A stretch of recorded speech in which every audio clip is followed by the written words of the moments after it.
loads of people told me that they were flooded just by their air bricks. Now this kind of flooding is totally preventable, and I'm going to ask Sarah now, who is on the board of the Know Your Flood Risk campaign, to talk me through the products that they've got here to prevent that kind of flooding from happening.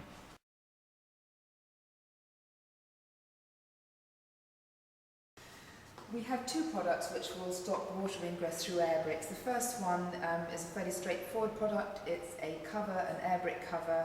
Now these can come in different sizes, from single, double, triple. We can also make them in bespoke sizes depending on what's actually required.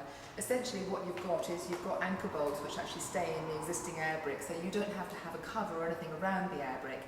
These anchor bolts would simply stay in the existing air brick, and they would protrude about 5 mil or so. And then you'd have the cover which will be placed over it, which has a thick EPDM backing to it, and then these hand wheels will simply be turned to tighten the air brick cover into place. It would take about 2 minutes, 1.5 to 2 minutes to fit each one. The only problem with having an air brick cover is that clearly it has to be put on and taken off every time there is the risk of a flood. What you can't do is you can't leave air brick covers on all the time, because clearly it will have sort of serious it could actually cause serious problems with the fabric of the building not being able to breathe. The alternative that we have here is an air brick replacement.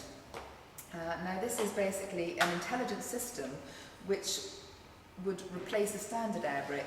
So your existing air brick would be knocked out, would be taken out of the wall, and this would be put into its place. We have 5 different colours available for different types of properties, and essentially how it works is you've got a gate valve here which would, because it's lighter than the density of water, this is 0.8 and water is density of 1, this actually would float up to close off and form a complete seal. So the back of the air brick here, you can see that it's actually formed a complete seal when the water is up and the pressure is against it.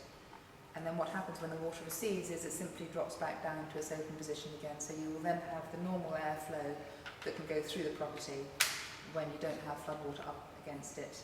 One of the most important aspects of this type of brick is the fact that you've got a mesh which covers the front and back to prevent any insects entering which might otherwise stop the working part, or it would actually prevent any ingress of flood debris. We all know that twigs, silt, anything like that can otherwise enter a property in that way.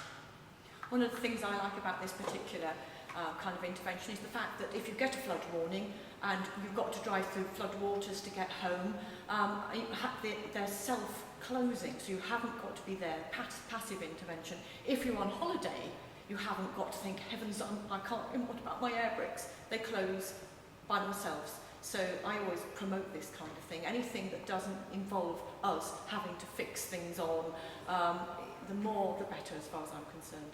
Yes, certainly. I would back that up, because in the course of our work we've come across properties that have in excess of 30 air bricks, and clearly if you're having to actually take action to put on air brick covers, it could take you up to an hour just to put your air brick covers into place.